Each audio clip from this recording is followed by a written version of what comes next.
All right, Dieter, Jake, Santa Clara, California. And John Lynch and Kyle Shanahan just spoke to the media for about 33 minutes. Which is us. That we are the media. We are the media. So I've heard. A little yes, a little no from me. We got actually some interesting stuff, and then there was a lot of filibustering, for lack of a better word, just using up some time.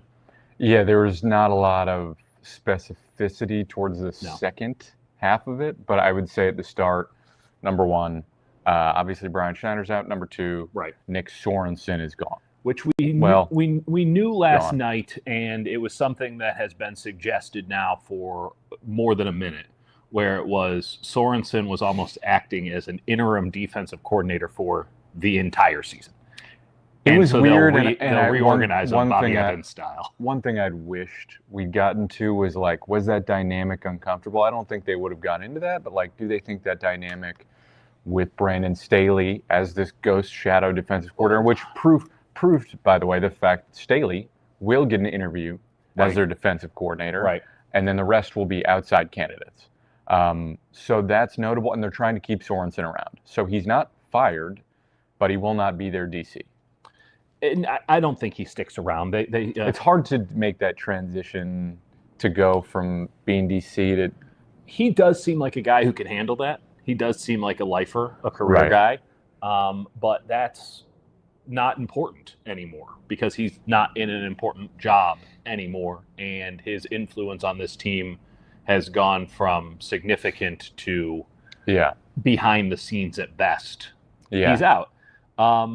We knew they were going to make a change of special teams coordinator. Kyle did note that they could maybe have Sorensen take that job if he's interested. You might have missed that. Will he be interviewed for the special teams job? Oh, yeah, we'd like him to stick around. Because I think he started at special teams. A lot of people do. By the way, one of the more notable, interesting parts of this, maybe not notable, but Kyle Kawakami asked him about special teams, and he's like, the do no harm aspect. He's like, you don't really have like a love. He's like, what do you mean? I don't. He got defensive and bristled, and then John Lynch jumped in to defend Kyle because the example he used was about kickers, which is classically like that's one example of many. Right. And I mean, Kyle has openly said he believes in a do no harm approach to special teams. I just don't want special teams to harm us. Correct. He's on the record. I have all of the printouts. It's plenty highlighted. So there's that. Obviously, we'll talk about special teams coordinator if they make a hire there. The more pressing issue is that they need a defensive coordinator. Also, sort of a crafty move to avoid having just straight up fired Sorensen, and to get from his perspective to I don't know. It comes off as it comes across as benevolent. What it really comes across as is patronizing in a way. If you were really the defensive coordinator of this team, you'd get straight up fired. You need to leave the building. Was weird from the start the way they set that up. He was like a full-time interim. He was like a temp worker covering the DC job this entire season. And listen, there was ample reason to fire this guy. I think the players stood up for him because he's a good guy. Yeah. He's a good, decent man, and I don't think they wanted to bury him. And I don't think he's like a schmuck. I just don't think he was. And the one thing I will say, one of the few things that we sort of learned in the way Kyle talked about what he's looking for in a defensive coordinator is he really stressed malleability, like flexibility, like a guy that when they don't have the personnel, when it's maybe not perfect, does have the experience. I think he said the experience, the history, sort of the know-how to be able to adapt when those situations are uncomfortable or are trying. Because, again, they didn't have the personnel. And if you had a great defensive coordinator, like you go to the Cardinals, who had a bad personnel this season, but against the 49ers especially, they gave him some trouble. They threw man coverage at him, and they said, we're going to mix some things up, even though we don't have the dudes. Right. And I think that they, for the most part, emphasized a little bit of a need, and we'll see how much of it's real, but they did emphasize a need to evolve and evaluate their scheme and all that stuff. So that's what we've been asking, that maybe that's lip service. We'll find out. But that's what they stressed in both how they're going to approach hiring and how they're going to approach this offseason. It's very difficult to make the argument that Nick Sorensen should have kept his job, not just with the 12 men and not just with a lot of the issues at hand, but the Campbell situation has to fall on him as well. That's bad communication with the player, to where the player has certain. Listen, it's on Campbell, don't get me wrong, but like the defensive coordinator has to own a little bit of that. He's the one in the rooms with this guy. Linebacker coach has to have some ownage on that. So all of this to say, I agree with you. It did sound, there were a couple words that I wrote down, like more opportunistic this time around as it pertains to hiring a defensive coordinator. Opportunistic. Yeah. They didn't say pragmatism straight up, but I very much that was the vibe. Garnered the belief that, hey, we have extra time now. This is an opportunity. They're really relishing. I mean, and I get it. I wrote halfway through the season. I mean, it was very reminiscent of the end of the 2019 NBA Finals, where Steve Kerr goes to Adam Silver and just says, "Can we take a year off?" And then the world ends. So maybe Steve Kerr is an omen of bad things to come. Yeah. But when everything went wrong this year, I don't have that much of a problem with sort of packing it all up as one terrible year. We did that in 2020 around here. And it turned out okay. Now, they started like crap in 2021, but they pulled it together. I don't think there was a way this season would have been successful. Correct. They could have won those games that they talked about and been 8-2, but they were never a good team. No. They were flawed in a number of ways. They were big Eagles energy. And the one thing that he talked about is like having flexibility, mainly having answers. Having answers and being able to adapt and figure things out when everything doesn't line up right and when you do have injuries. And we wanted more of like, did you feel like the personnel could have been better? And they answered it more about injuries. We didn't get a lot. Yeah, and it was a level of defense, and they also were being defensive of each other, which, say what you will, that at least shows that there's a strong connection there. I mean, who's questioned that? Well, but it's still important to note. Yeah. The locker room didn't go out and say Sorensen's got to go, or they didn't finger point or say like, hey, a good leader would have done this or that. They were all very professional from a young to a high age. Even Deebo's out there not pointing fingers, And obviously a lot of guys weren't there because they were injured, but like I was struck by the professionalism, which has never waned. Right. But this would have been a great opportunity to let it all out, especially for a guy like Charvarius Ward or somebody on the way out. They did point to that, sort of all the different traumas and horrible things that happened as like building up the locker room rather than like tearing it down. But it's going to chip away at the collective soul. But to the same point, John and Kyle being very defensive of each other in that environment. Yeah. Okay, so now at least we know from very public appearances that, Kyle isn't thinking, oh, this is John's fault. He left me with a shit team. Right. And John isn't thinking, I gave you a great team and you guys have shitty coaches and now you're on it. Everyone had a hand in this. Correct. And I think that they both brought that up a lot. And just because it felt like lip service doesn't mean it's actually not true. Yeah. And not to be apologists, right? Like listen, John and Kyle both have to know, and perhaps this is why they were so defensive. Like they don't get to hire another defensive coordinator next year. Like if they're doing this again next year, they're done. And it's not a question on if they get to have a press conference, then they're done at some point in the 26th season. If that's if they get a press conference, right? If they're in the same situation this time next year, they're either out or their seats are so on fire it's hard to imagine them not being out in the very near future. They get one last go. So they're aware of that. And I appreciate that as well. It was defensiveness, but it was defensiveness towards what I thought were fair and acute questions about, hey, why did your team suck so hard? And they were being defensive of each other because they both understood that everyone had a hand in it. Which is fair. Some smaller things. Brock, lot real quick, Clay Kubiak is just the offensive coordinator now, which Kyle just slipped under the radar. He's like, Clay Kubiak has been the offensive coordinator, and he's going to officially get that title going forward. And he said he'll still call plays, which I think everyone would expect. Yeah. But Clay Kubiak has apparently been this offensive coordinator the whole time, which is. Yes, we kind of knew that, and then also no. What does that mean? Well, I think this could be, and I doubt it becomes this, but at least it gives us an opportunity to entertain the possibility that he's going more Andy Reid, and that he's going to empower his underlings a little bit more moving forward. And even if that's not true, I think that's certainly the message he wants to send right now, because he needs to hire some underlings.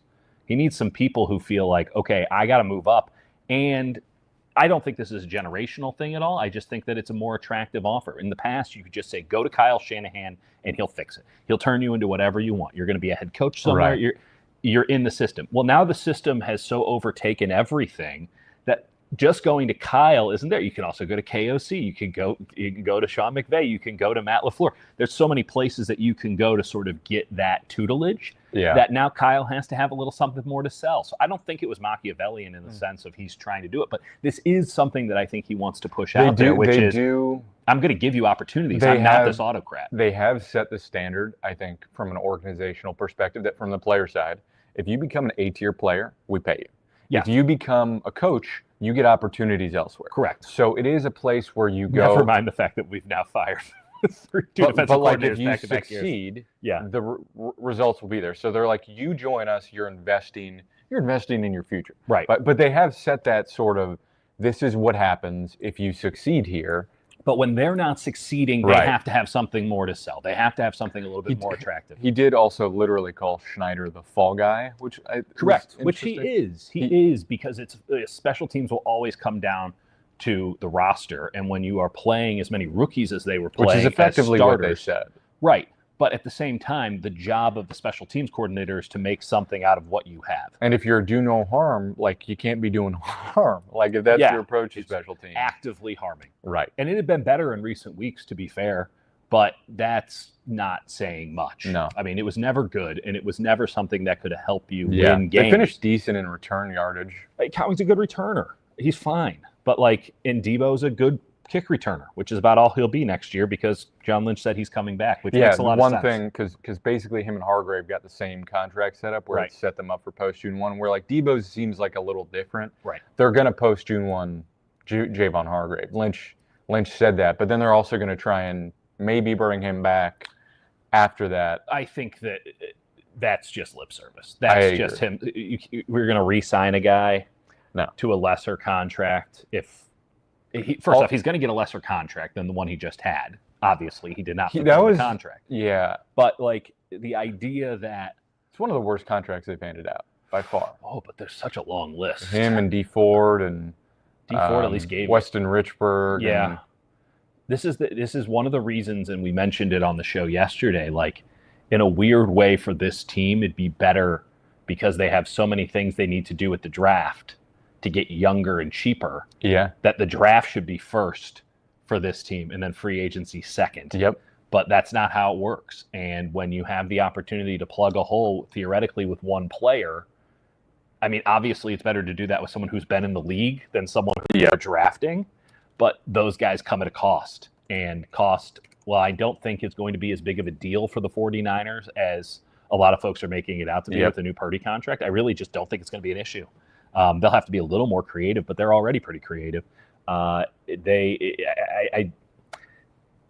have tried to buy themselves out of problems, and I think almost universally they have not been able to do that. The best players on this teams are the ones that they have drafted or were given for effectively free by the Washington Commanders. Right, right. So, and I keep coming back to I'll mention it one time, and then that'll be it. Drew Dahlman. That's the one. That's the one player I think they should go for. They can cut Jake Brendel and save $4 million after June 1st out of the $5 million cap hit next year. I don't think he even warrants that, but they might just keep. Actually, that's 2025. So he's got 2 years left on his deal going forward. I mean, I'm not even looking at the chat. It sounds like it's a hot mess. We're going to leave that be. We'll get to it later. Something else of note. Very strong backing of Brock Purdy. Not exactly. He can win us a Super Bowl. He can win us a Super Bowl here.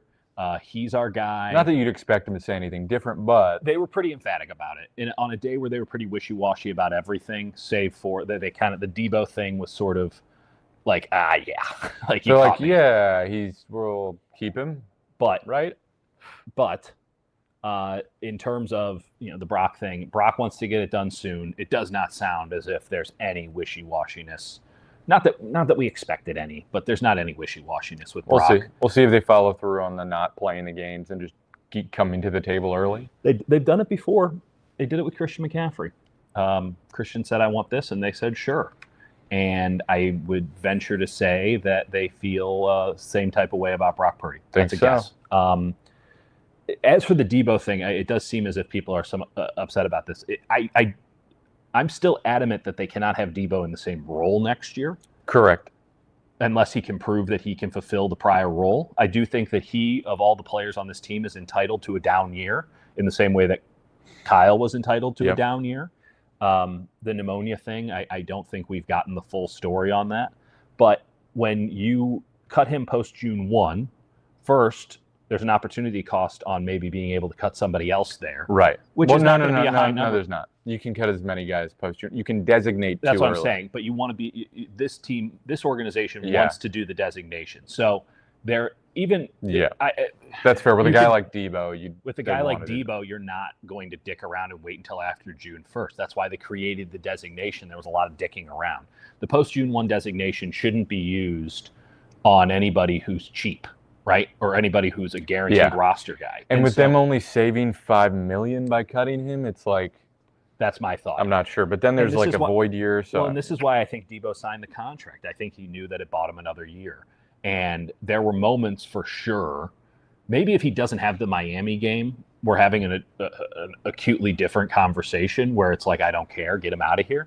But so long as Kyle does not use Deebo in the same role, the 21 to 23 role, okay, that's fine. You're paying him $10 million to go away or $15 million to stay. I think the $5 million is worth the gamble for this team, frankly, given that they have a ton of salary cap space. I mean, it'll cost $16 million on the cap, but they'd save $5 million. They'd save $5 million. It's $5 million more to have them than to get rid of them. And it's a third. It's a third of the contract to keep them. That's the premium you're paying. You're paying 33% more to take a risk. Like, I don't have a problem with that in general, given that this team shouldn't be putting talent out the door, and that Deebo Samuel, I think, does deserve the opportunity to prove that this is a one-year blip. Yeah, and I don't think it is, but he deserves the opportunity. Here's the thing with Deebo. I think if you get a situation where you have Ricky Pearsall going forward, and has an off season and understands the offense a little bit better, like, that's pretty valuable, and you don't have to and you can move Jennings back to the slot, and you do have time to think about answers to man coverage. You can get McCaffrey back, whatever it is, whatever pieces there are, you can come up with schematic answers so you can get to zone coverage defenses more, where you can figure out an answer to man. If you do that, then you can dictate the terms and get back to the looks where Deebo becomes a more valuable player. So that's how I look at that, and I think realistically he should be a rotational player. You should view him as a running back, view him as your fourth wide receiver. Depending on where Ayuk's at, and see where that is. And that's on Kyle. But I was encouraged, and again, the proof is going to be in the pudding. We're going to find out. But I was encouraged by a lot of the rhetoric from Kyle about making changes, right? So specifically when we talk about defense, right? And this is why I didn't press him too hard, because it felt like this was encompassing on the subject. My big gripe with Kyle this year is that it's not a cover 3 league anymore. It's a 2-high league, and it's not a 21 personnel league. 21 personnel and versatility across the board is fantastic if you're in a league that plays cover 3, because now you can isolate one safety on the top. You can challenge personnel groupings. Basically, you're forcing them to play either base or bring in the strong safety into the box or nickel. And so now you have the ability to sort of get the upper hand on these things. With so many defenses just going shell cover 2, but mixing coverages and using motion and disguising stuff, something Sorensen never did, right? He was pretty vanilla. He was second to last in blitz rate. And their blitzes were really not effective. And they were ineffective. There were 3 of them. Like, we know what his blitzes were. That's a great start. And then they were 27th in pressure rate. So one of those 2 things had to be different. It's very difficult when you watch what Todd Bowles did with the Tampa defense, which is not particularly talented, but was chaotic. They were just doing stuff. And they would get some wins that way. They would give up 40 points sometimes that way, but they would do some stuff. Like, you have to do errors of commission, not errors of omission. And with Sorensen, it was a lot of errors of omission, where he just didn't do anything. So I'm with you. But Kyle, along those lines, was saying, everything has to adapt, everything has to change. Quarterback is here, but we get some time to look at it. And I don't love the fact that they, I guess, never took the time to look at it in prior years. Yeah. Or at least as deep as they wanted to. Yeah, I mean, this whole year it felt like from the jump, not having the right guys. We talked about it. It felt like McCaffrey would solve everything. Then when McCaffrey went out, it's like they just didn't have the answers, right? They just didn't have schematic answers when their trump card went out, and then he came back and didn't solve it, and then he got hurt. Yeah. So that's how it went, and then a lot of other things went wrong. But I do think they do need time to say, when people talk about the Super Bowl hangover in like broad terms, it's like physically, he was like, we had 8 weeks from the Super Bowl when he had to come back to practice, and he was like, we were back, but no one was like, we were like, oh God, we're already practicing again. He's like, that's how we felt coming back for OTAs. So having, I think it's 14 weeks as opposed to 8. That's too much time. I think about 12. Right, where they can actually heal, rest, evaluate in a way that they have not had the time to. Everything's just abbreviated from a coaching standpoint to like really answer these big questions. Well, and also on top of that, they actually have time to do a proper personnel search, right? One of the reasons, how much of Nick Sorensen getting the DC job was, Nick's here. Do we want to fucking do this whole goddamn thing? It didn't work last time, so just Nick's here. Everyone likes Nick. Let's go with Nick. And that's one less thing to have to worry about. They were late right? to the cycle. They were late to the cycle, and that's kind of what he said. It was like we were late to the cycle, and so we had to just kind of go with what was there. Go with what was there, which is listen, you don't have time to go to the grocery store because you overrun at work. You got to go with whatever's in the pantry. We did have one. We got a super chat. Okay, here we go. Dad, Salah to take the job. I really don't think he will. I don't think he will either. Now, I will say Olbrich. And they have to wait until he flames out on the head coaching opportunities, of which I think he's considered for Jacksonville. 1, 2. Jacksonville for sure. I want to say the Raiders, maybe. He'd be a great hire for the Raiders, honestly. Yeah. I don't think Salah takes the job. If I had to put money on it right now, I'd say it's Olbrich. Me too. I really don't think we should discount Staley. I don't either. I think they should give it a wide berth. I think they will. I think that Al Golden, the defensive coordinator at Notre Dame, would be an outstanding hire. Oh, yeah. You mentioned him before. He worked with the Lions for a while, former head coach at Miami, former head coach at Temple. What he's doing with the Notre Dame defense is really impressive and very pro. Yeah. They have, a certain style of athlete there that's very professional. I think they need to maximize their corners, play more man coverage next year, be more multiple in their disguises, in their pressure packages. It's just too predictable. I will say one thing we haven't mentioned, that was my last note. Yeah. They do want Greenlaw back, and the whole thing about, people as I saw on suggested social yesterday, media. like you have to prepare that way because most people are going to go on vacation for a long time. They might not see each other again. Right. They would regret not having a party. Right. I hate having to put my mind, go right. full wag on this, but come on. You're gonna cry because you're like, this could be over. It's not just his neighbor; it's his best, coworker, best friend. Right, and he's been here for 6 years. Yeah, so they've done a lot together. So I remember he came in when I was a rookie. We were both rookies together. But his shot at a ring. I mean, I think Salah will. Yeah, I'm not saying Salah wouldn't consider it. I don't think Robert Salah has any. I don't think he'll have any lack of it. So let me throw the Salah thing pretty strictly here. Yeah. It would not behoove Robert Salah to come back here for his career. Because it's hard to bounce back and then. So you get the Jets off job. The pedestal, yeah. And everyone around the NFL knows it's not his fault. But he still got fired from that job. And the further away we go, the harder it will be to be like, hey, what happened here? Right? It's a gap on the CV, right? So if he is to come back to San Francisco, what is he proving to anybody if he is now back in the running for head coaching jobs? Now, if he were to do it somewhere else, and again, it's not necessarily fair because it's not, but you get Fred Warner back. You get Nick Bosa back. And, now you have a great defense again. Like, have you proven that you can do that in an environment that's not San Francisco? All you've done in your career now has proven that you can be great in San Francisco, but we're not hiring you to be the head coach of San Francisco 49ers, though Grant Coe would love that. It would be to be the head coach of the Cardinals or the Seahawks or whomever, the Bears. Like, name your team.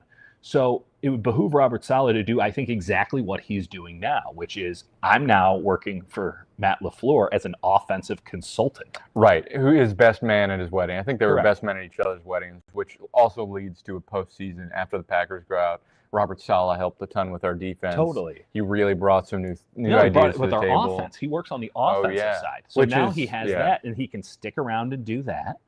He can go take another DC job.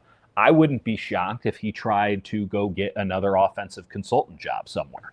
If it's not with the Packers, it's those with are kind team. of great jobs. They're incredible jobs. They're probably more fun than anything else out there. And then when the head coaching cycle comes around next year, you go, hey, man, I've been spending all year studying Kevin O'Connell's offense inside and out. I got all the magic juice from that. I got all the magic juice from a great 49ers defense, which, by the way, sucked as soon as I left. Yeah. Like, oh, you thought D'Amico Ryan, look at his defense right now. Is he that good, or did he just take what I got? It's also the thing of that's how the 49ers and good teams promote, is they take quality controls and they move them to the other side of the ball. Yeah. And it's also probably great as a defensive coordinator because you don't get that opportunity. Well, Kyle, so it's refreshing to see how offenses are actually viewing you. That's it goes back to Kyle's first job out of college, where his dad calls up John Gruden and says, we're going to throw you on this team. And he threw him on Monty Kiffin's staff, the defensive coordinator, threw him on Monty Kiffin's staff. And Kyle, this is still Kyle's tenet on how he builds his team. Yeah. In that he knows all the rules of the defense and he builds the offense around that. Right. The problem is Kyle built it around the rules of a cover 3 defense. And I don't think he's adapted enough to all the new things that are going on the defensive side. I don't think so either. Weirdly, their last few games have looked the best. Those are also the most vanilla defenses they played, right? And think about how well they did against the Bears and whatnot. Okay. I mean, the Lions aren't vanilla at all.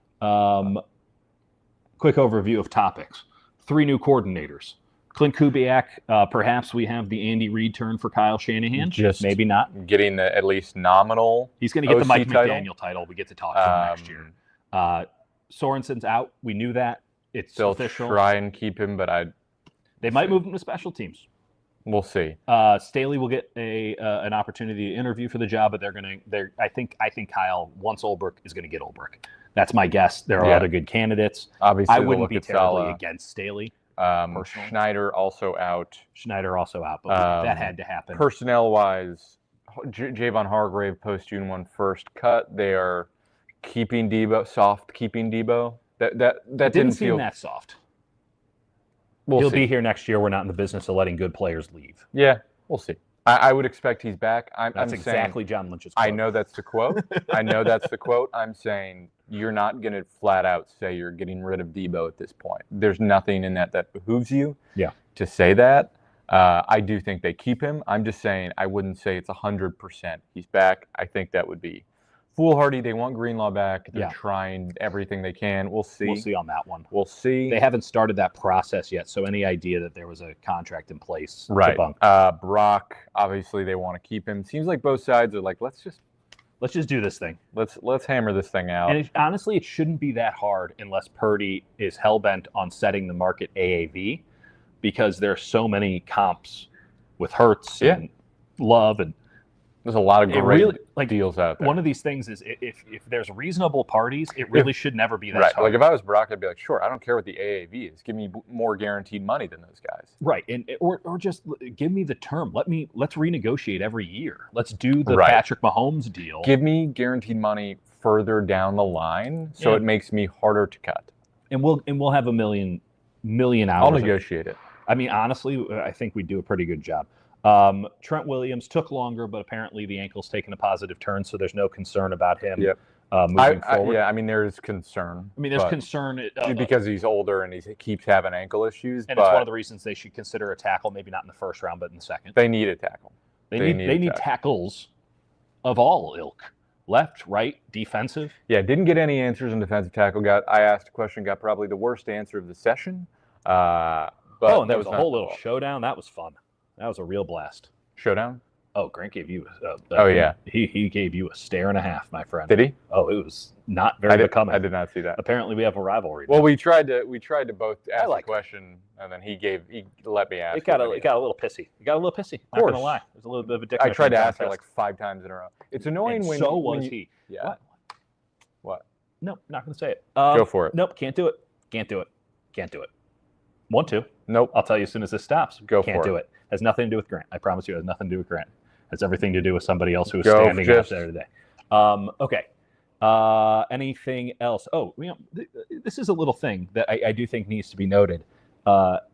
Kept saying that Brock is the leader of the team. And it didn't feel like it was empty calorie content. I mean, that's what Kittle said in the locker room. He was like, no, Brock actually spoke up. These things matter. Like that is one of those, like, I know Fred's dragged a smidge, but not really. And like Bosa's dragged a lot, because is Bosa a leader on the team? Like on the field, sure, but he's not the rah-rah guy. Like, you need to be careful about the rah-rah guys. One of the first columns I wrote this season was like, this team doesn't have an identity other than they have Fred Warner and Brock Purdy. From that point on, anybody's guess.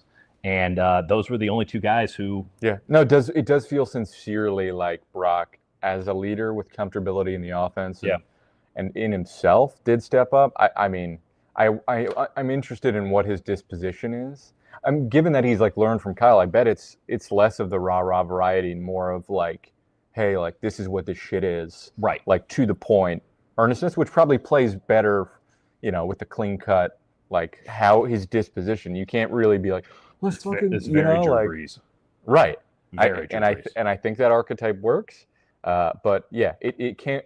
The point is, in any motivation, it's a thing with like McDaniel. Like, you can't be fake. And being who you are, whether that's weird or outside of an archetype that's familiar, you just have to be earnest with who you are. And I think that's what that's reflecting. The world knows phonies. Anything else? Yeah. Okay. One little thing. Yep.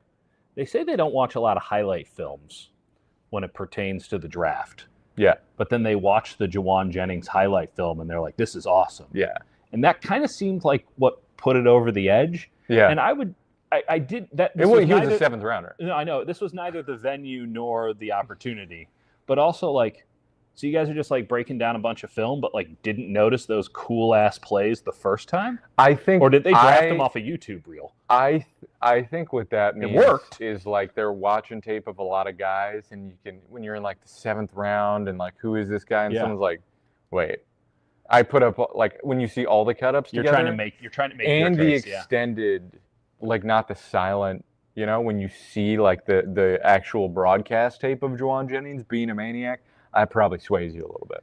But I do hear what you're saying. There was something I'm like, that doesn't seem like great process. No. I mean, and listen, seventh rounders, I can tell you, firsthand. You want to have something to cling on to, and if it's like, this dude's a psychopath, you can cling on to that. It's a great. Well, that's what. And I mean that as a compliment. We talk about on day 3, you're either playing for the tape or you're playing for the athletic traits. If you're getting both of those on day 3, that person should not be drafted because there's something horribly wrong with them.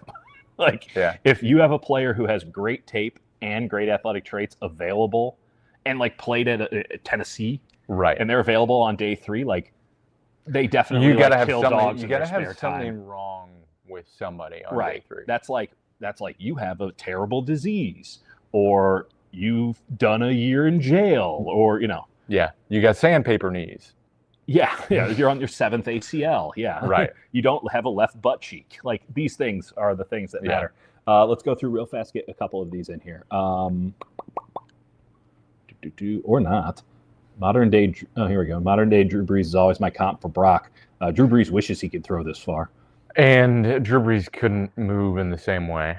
It's a little Drew Brees, a little Russell Wilson. So I don't mind. Ooh, hold on.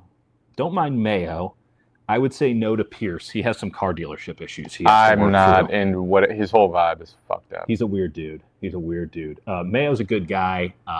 We were in Vegas and we watched Antonio Pierce like signing autographs at the bottom of the very weird, strange guy. You can see why Mark Davis liked him. Thank you, Dieter, as always. Get both Notre Dame coaches. They have great coordinators. Marcus Freeman's a hell of a coach. I have done a full 180 on Marcus Freeman. Me too. He's about. I'm looking forward to Thursday night immensely. I guess go Irish, because I really don't like Penn State. Anti-Penn State. You can look up what they did. Yeah. I know it's not their fault, but or the new administration's fault. But all right. Yeah, that or the Catholic Church. Pick your poison there. Stop running screen passes to Deebo. Welcome to the chat. We've been doing this for months now, yelling the same thing. I'm not really sure what we're doing here. You guys seem like you had a great time, though. Yeah, there's a lot going on. Okay. I don't know what you guys are doing, but I think we're gonna. There you go. Kyle was secretly the special teams coordinator. Apparently, he did a lot of harm. All right, that's it. We're going. Bye.